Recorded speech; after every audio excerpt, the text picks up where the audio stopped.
Hello students, welcome back to my channel Sahrish institute. So आज जो है हम अपना नियोस का क्लास 12 सीनियर सेकेंडरी वाले बच्चों का होम साइंस का चैप्टर 5 हमने स्टार्ट किया था, जिसमें मैंने आप लोगों को पार्ट 1 वीडियो में यहाँ तक बता दिया था।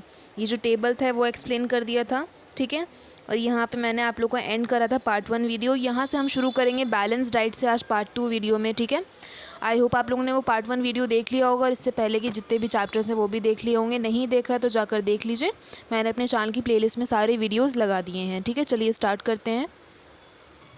तो देखिए बैलेंस डाइट क्या होता है। Balance diet you have already learn, हमने पहले भी पढ़ा है अबाउट न्यूट्रिएंट्स के बारे में। दे आर सोर्सेज, उसके क्या क्या सोर्सेज हैं। लास्ट चैप्टर में मैंने आप लोगों को बताया था क्या क्या उसके इंपॉर्टेंस होते हैं।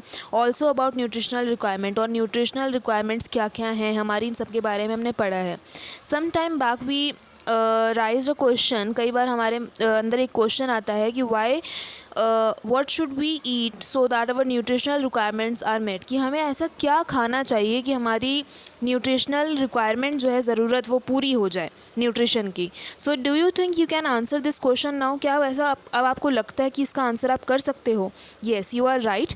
You should eat food items which provide all the nutrients. हाँ, आप वो सारे फूड आइटम्स खाते हो जो जिससे आपको सारे न्यूट्रिएंट्स मिल सकें आपकी बॉडी को। Such a meal is called a balance diet. वो उस टाइप की मील जिससे आपको उस खाने से सारे न्यूट्रिशनल रिक्वायरमेंट्स आपकी पूरी हो, उस टाइप के मील को, उस टाइप के खाने को हम बैलेंस डाइट कहते हैं। By meeting our nutritional requirement such as a diet help us in staying healthy. इस तरह की न्यूट्रिशनल रिक्वायरमेंट जो हमारी डाइट पूरी करती है वो हमें मदद करती है कि हम हेल्दी रहें, हमारी बॉडी फिट रहे। It also provide some amount of nutrient for storage in the body. जब हमारी बॉडी में सारे न्यूट्रिएंट्स पूरे हो जाते हैं तो उसके अलावा जब एक्स्ट्रा न्यूट्रिएंट्स जाते हैं तो हमारी बॉडी में कहीं ना कहीं स्टोर रहते हैं, ताकि कभी अगर बॉडी में कमी हो किसी ना किसी चीज़ की तो वो यूटिलाइज हो सकें, ठीक है। This help the body to withstand short period of dietary inadequacy. Balance diet की डेफिनेशन क्या है?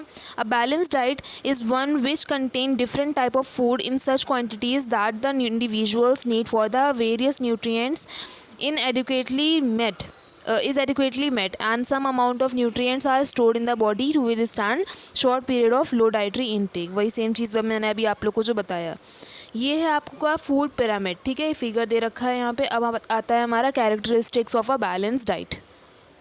कैरेक्टरिस्टिक्स ऑफ बैलेंस डाइट क्या है? Balance diet contain both plant and animal food. Balance diet में जो आप लोग के एनिमल फूड और प्लांट फूड दोनों ही इंक्लूड होते हैं, जिससे हमारे सारे रिक्वायरमेंट्स पूरी हो सके। जैसे सबसे पहले इसका क्या क्या कैरेक्टरिस्टिक्स हैं। पहला पॉइंट है meet the nutritional requirement of an individual. हर एक इंसान की जो है न्यूट्रिशनल रिक्वायरमेंट को पूरा करता है balance diet. Include foods from all the food group. ये जो फूड ग्रुप मैंने आप लोग को पार्ट 1 में बताया था ना, ये टेबल है आप लोग का फूड ग्रुप, इसको देख लीजिएगा। 5 फूड ग्रुप में जो है डिवाइड किया गया है, ठीक है। तो वही चीज़ यहाँ पे बताई जा रही है कि हमारे खाने में जो है हम हर तरह की आइटम्स ऐड कर सकते हैं अपने फूड ग्रुप में से, ठीक है।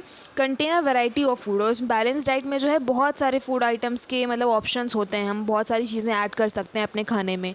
कंसिस्ट ऑफ सीजनल फूड, इसमें सीजनल फूड्स भी होते हैं। इकोनॉमिकल होता है और सूट द टेस्ट, हमारे टेस्ट को भी सूट करता है दवा की तरह। और एक तरह से ये नहीं लगता कि हम बीमार हैं, ज़बरदस्ती हमें खाना पड़ रहा है, हम एक तरह से शौक़ से ये सब चीज़ें हम खा सकते हैं। तो ये सारी चीज़ें बैलेंस डाइट में होती है। अब आता है आप लोगों का what is meal planning. Meal planning क्या होता है? Meal planning is making a plan. Meal planning का मतलब होता है कि प्लान करना हमारे खाने के बारे में, कि हमें कौन कौन सी चीज़ें, हर फैमिली मेम्बर को क्या क्या खाना है, जितनी भी हमारे पास अवेलेबल रिसोर्सेज हैं, ठीक है। फिर से पढ़ती हूँ। Meal planning is making a plan of meals with adequate nutrition for every member of the family within the available resources. The term available resources means whatever the family has in term of time, energy and money.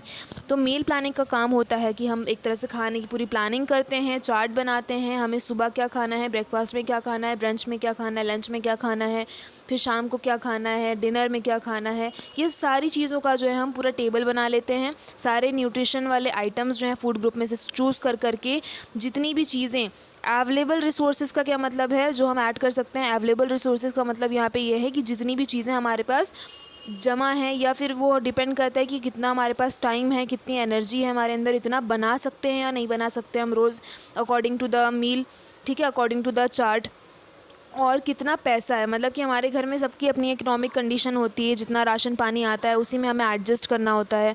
तो उस हिसाब से जो है हमें ये decide करना होता है क्या क्या खाने के आइटम हम ऐड करेंगे अपनी मील प्लानिंग में, जो कि हमारे लिए कम खर्चीला वक्त हो, उसमें एक तरह से ज़्यादा हमें टाइम भी ना अपना खर्च करना पड़े, पैसे भी ना ज़्यादा खर्च करने पड़े और एनर्जी भी ज़्यादा ना खर्च करनी पड़े। ठीक है।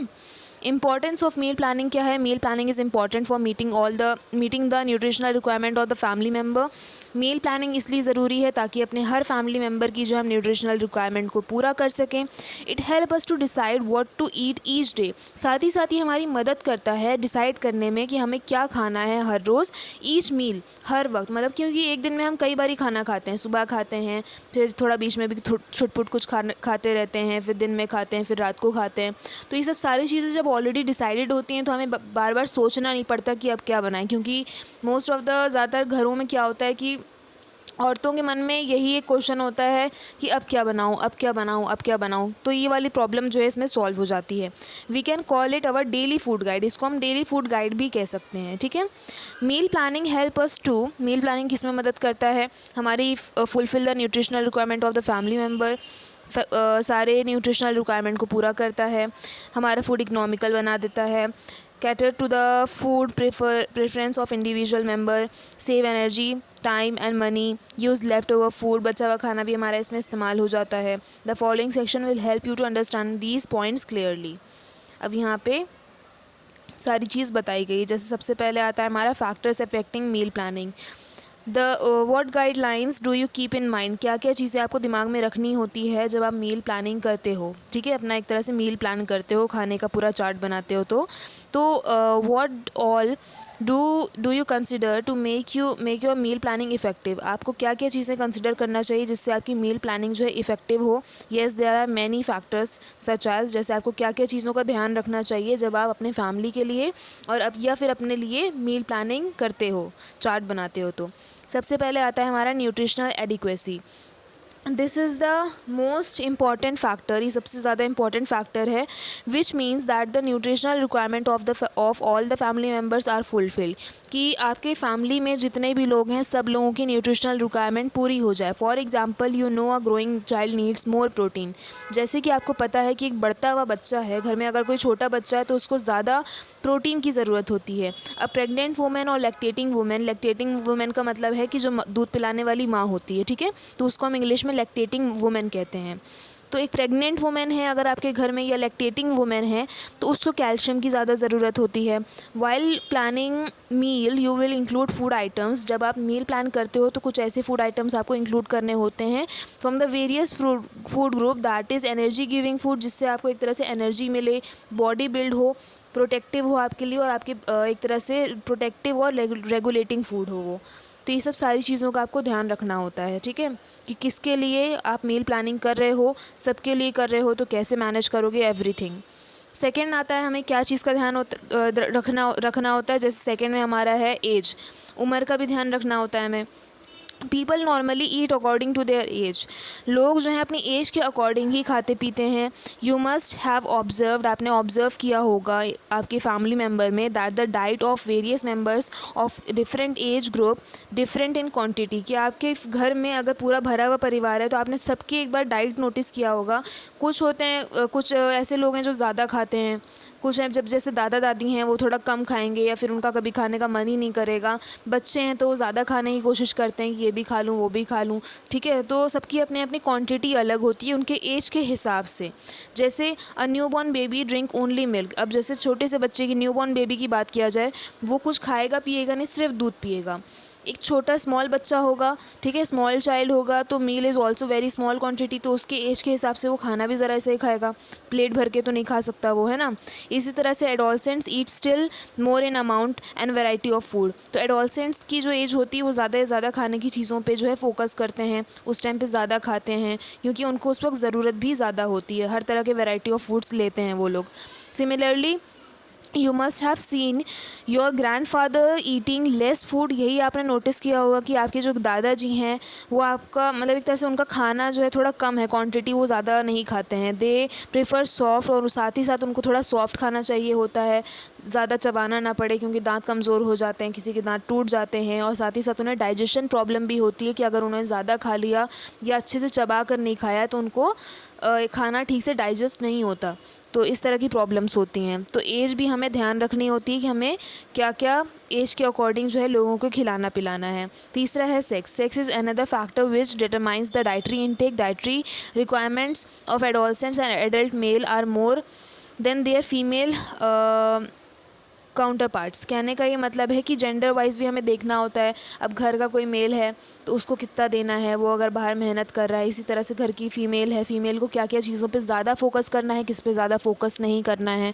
ठीक है। चौथा आता है हमारा फिज़िकल एक्टिविटी। इंसान की फ़िज़िकल एक्टिविटी पे फोकस करना होता है। The kind of work a person does affects the kind and amount of the food they need to take.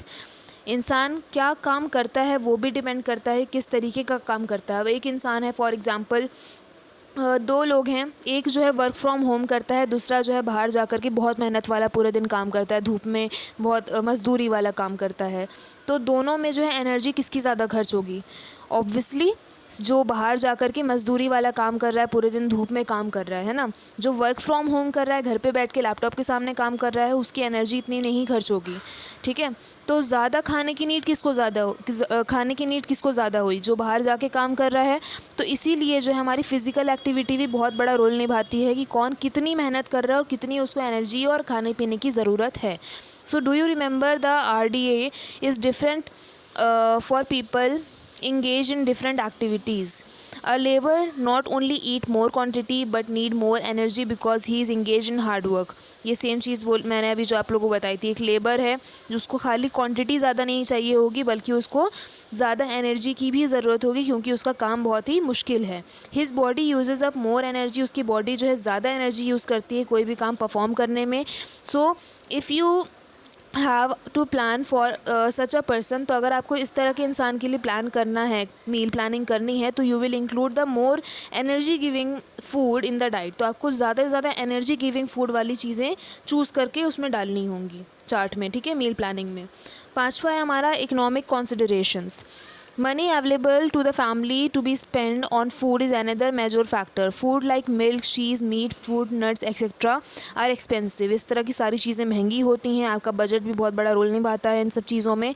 So however alternative sources like toned milk, इस तरह के sources जैसे टोन मिल्क हो गया, सीजनल फ्रूट्स वेजिटेबल हो गए, ये सब थोड़े लेस कॉस्टली होते हैं। मतलब कि जब उनका सीज़न आता है तो सस्ते भी हो जाते हैं, उनकी क्वालिटी भी अच्छी होती है and at the same time nutritious भी होता है, उसमें काफ़ी ज़्यादा न्यूट्रिशन भी मिलता है। You can therefore plan a balance diet to suit every budget. तो आपको बजट के हिसाब से जो है अपना मील प्लानिंग बैलेंस डाइट जो है डिसाइड करना चाहिए। Tips for economy. Buy food in bulk if you have enough place to store. आपको यहाँ पे सजेस्ट किया जा रहा है अगर आपसे हो सके तो आप जो है बल्क में, मतलब कि ज़्यादा एक बार में ज़्यादा सामान ले लो अगर आपके पास घर में कहीं स्टोर करने की जगह है तो। Buy from fair price shop like ration shop, super bazaar, cooperative stores, इस तरह की जगह से आप जो है जा कर के सही पैसे में इस तरह की सारी चीज़ें आप ख़रीदो, जो भी सामान आपको राशन पानी ख़रीदना है। Compare prices and quality while buying. हमेशा जो है जब मार्केट जाते हो तो सबके प्राइसेस और उनकी क्वालिटी कंपेयर किया जाता है। ठीक है, वैसे तो हम अपना ठेला वाला फ़िक्स कर लेते हैं, उन्हीं से भाई हमेशा लेते हैं, लेकिन फिर भी हमेशा कोशिश करना चाहिए कि हम कंपेयर करें किसकी क्वालिटी ज़्यादा अच्छी है या किसकी क्वालिटी ज़्यादा बेकार है और कौन कितने में दे रहा है और दूसरा वाला कितने में दे रहा है।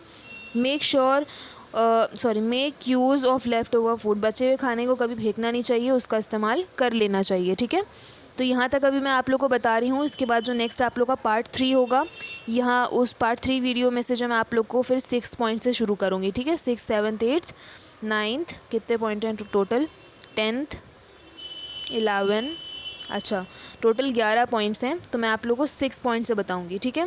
यहाँ तक आई होप आप लोग को अच्छे तरीके से समझ में आ गया होगा। नोट्स बनाते रहिएगा आप लोग, और चैप्टर अगर समझ में ना आया हो, कुछ डाउट हो कहीं पर, तो आप लोग मुझे कमेंट सेक्शन में कमेंट करके पूछ सकते हैं। बाकी अगर आप लोग मेरे चैनल पे न्यू हैं तो फटाफट से इस चैनल के साथ जुड़ जाइए, चैनल को सब्सक्राइब कर लीजिए, एंड उसी के बगल में बेल आइकन है तो उसको ज़रूर से क्लिक कर लीजिएगा, ताकि जब मैं वीडियोज़ डालूँ तो आप तक जो है मेरी वीडियोज़ के नोटिफिकेशन पहुँच जाएँ। वीडियो पसंद आया हो तो प्लीज़ लाइक करिएगा, वीडियो को और बच्चों के साथ शेयर करिएगा, ताकि उनकी भी हेल्प हो सके। मिलते हैं नेक्स्ट वीडियो में, तब तक के लिए stay safe, stay healthy, and thanks for watching.